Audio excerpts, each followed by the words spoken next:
तळे चौदारच्या काठी त्यांनी डाव टाकला, तळे चौदारच्या काठी त्यांनी डाव टाकला। पाण्यासाठी भीम माझा रक्ताने माखला, पाण्यासाठी भीम माझा रक्ताने माखला।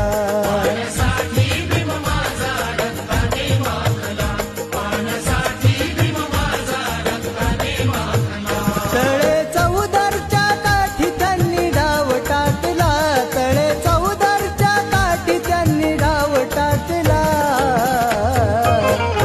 पाण्यासाठी भीम माझा रक्ताने माखला, पाण्यासाठी